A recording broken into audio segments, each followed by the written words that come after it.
Olá, no vídeo de hoje eu vou falar sobre a expansão do território brasileiro, né, que foi responsável por alargar as fronteiras do território que antes, né, era constituído por uma faixa de terras muito menor.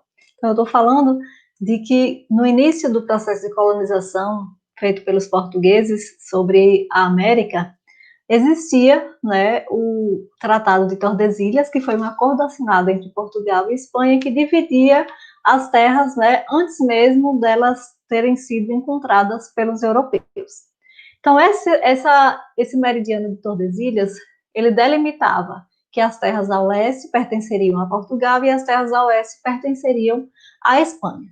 Mas se a gente for fazer uma análise a respeito das fronteiras territoriais brasileiras, a gente vai perceber que houve um avanço nas terras que antes pertenciam à Espanha, né, ao território da América Espanhola.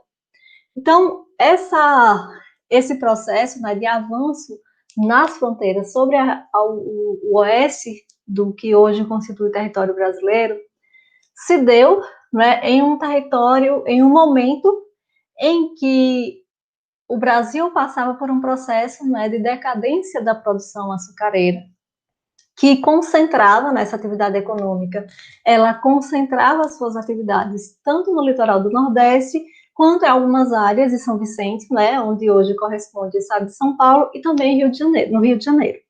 À medida que essa atividade econômica ela começa a entrar em declínio, ela começa a entrar em crise, então outras atividades desenvolvidas, né, no Brasil, elas abrem espaço, elas abrem margem para que haja esse avanço no interior das terras brasileiras e, consequentemente, né, faz com que esse território ele avance para além do que determinava lá o Tratado de Tordesilhas, né? Inclusive, né, os espanhóis eles demoraram um pouquinho, mas reconheceram, né, o direito de posse dessas terras pelos portugueses, até porque eles não se interessavam muito por elas, né? Uma vez que a preocupação maior da Espanha era na exploração, né, dos metais preciosos em outros territórios da América Espanhola. Então, com isso, a gente pode observar que o alargamento das fronteiras, a expansão territorial brasileira, ela se deu em dois sentidos, podemos dizer assim. Primeiro, no sentido da ocupação da Amazônia, né? E também na ocupação de territórios mais ao sul do território brasileiro. Então, a ocupação da Amazônia pelo sistema de colonização se deu, sobretudo, a partir de duas formas, de duas estratégias.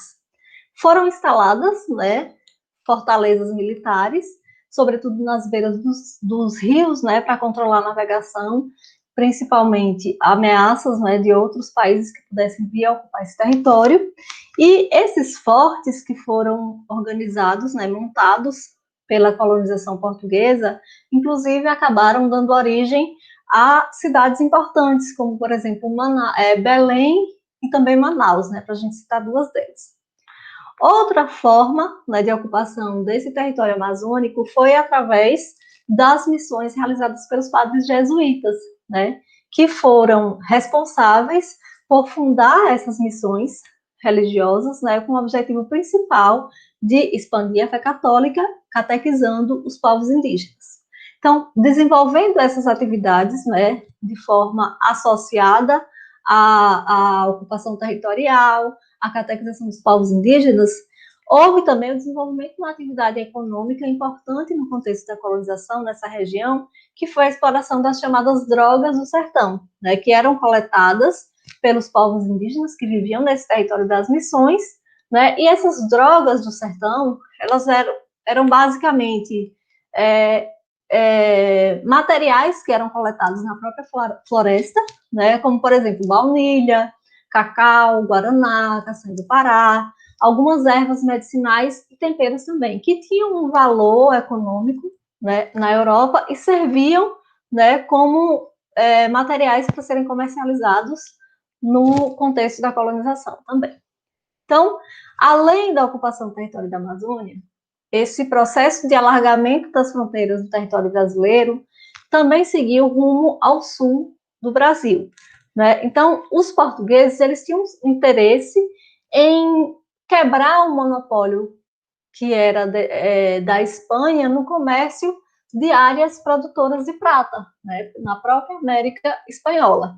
Mas, aliados aos ingleses, os portugueses perceberam que havia um espaço, né, para ganhar dinheiro na exploração desse comércio nessa região, e eles, então, se interessaram, né, por ocupar esses territórios, e o que fez com que os portugueses fundassem a colônia de Sacramento, né? E a partir dessa colônia de Sacramento, eram vendidos pelos portugueses escravos, principalmente, né, para a região de Buenos Aires, e eles faziam uma espécie de troca, né? Eles trocavam esses escravos por prata que era produzida, né, que era explorada no território da América Espanhola. Né? Então, essa área de Sacramento ela acabou sendo uma área de disputa, né, por espanhóis e por portugueses também, né, devido à importância estratégica, sobretudo naquele contexto de exploração de metais preciosos.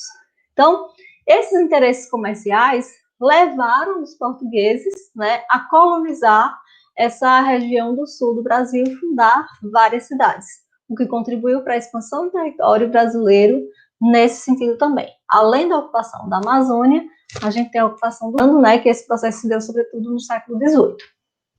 Então, quando a gente fala de expansão do território brasileiro, expansão das fronteiras, a gente precisa lembrar, né, da figura dos bandeirantes. Esses bandeirantes, né, que são tão lembrados, né, que foram tão homenageados, sobretudo em São Paulo, né, como sendo heróis nacionais.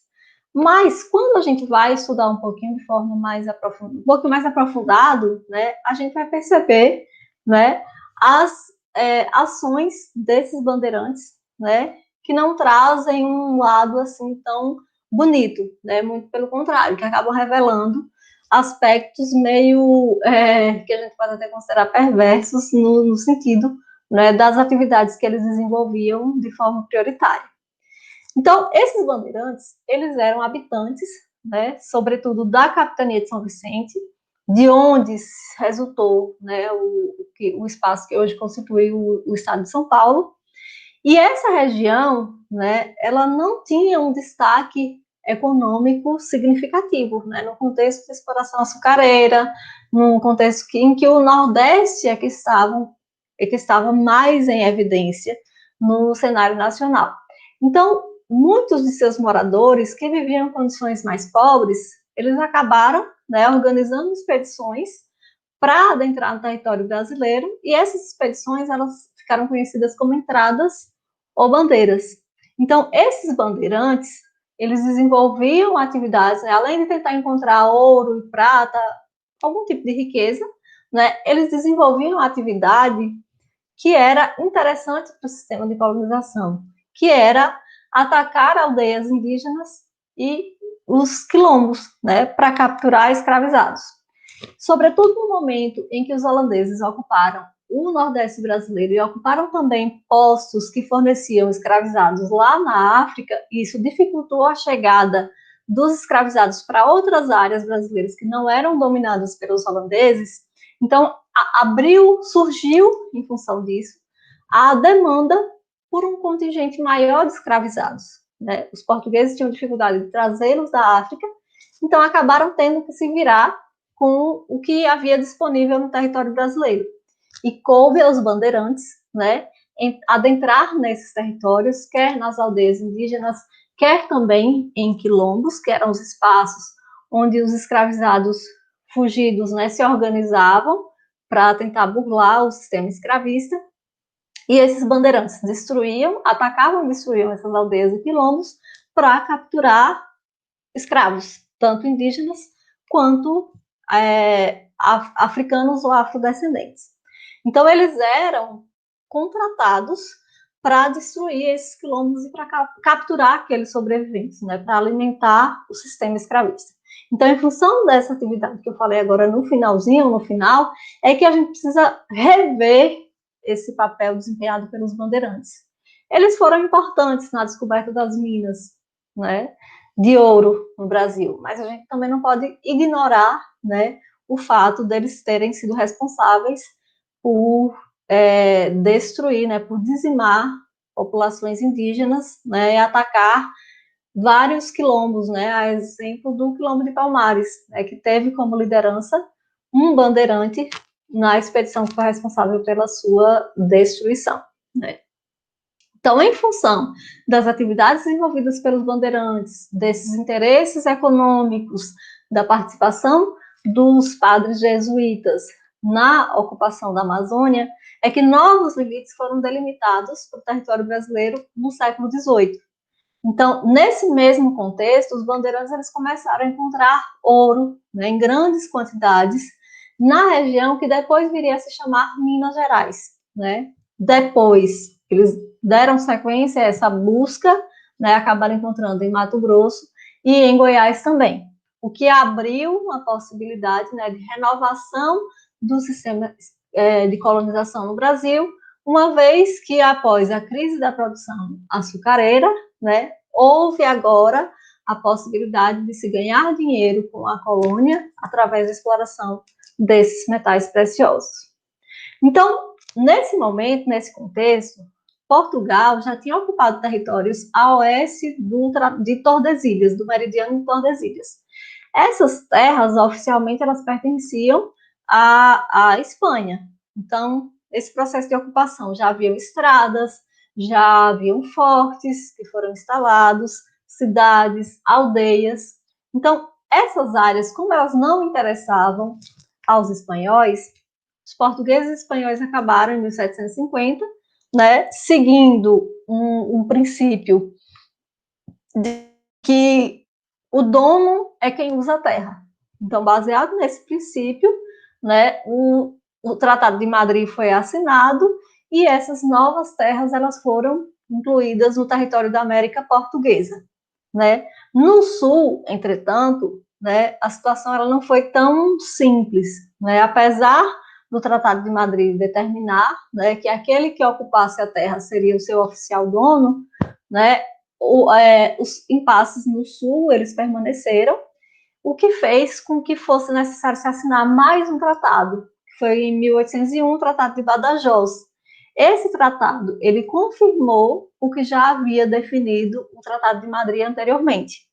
E com isso, desde o Tratado de Madrid, na verdade, né, para tentar entrar em consenso, a colônia de Sacramento, que pertencia, né, que foi fundada pelos portugueses, ela acabou sendo cedida à Espanha, e enquanto que a Portugal foi, de certa forma, compensado, adquirindo a colônia de Sete Povos das Missões. Então, para que não houvesse uma descontinuidade do território, uma descontinuidade das fronteiras, houve essa troca. O Tratado de Badajoz ele reafirma o que foi definido no Tratado de Madrid e essas terras que foram incluídas no território brasileiro acabaram sendo incorporadas à América Portuguesa, representando a delimitação das fronteiras muito próxima da que a gente conhece nos dias de hoje. Então, era isso que eu queria falar com vocês, né, sobre a expansão do território brasileiro no século XVIII. Espero que vocês tenham gostado, que isso ajude nos seus estudos. Bons estudos e até o próximo vídeo. Tchau!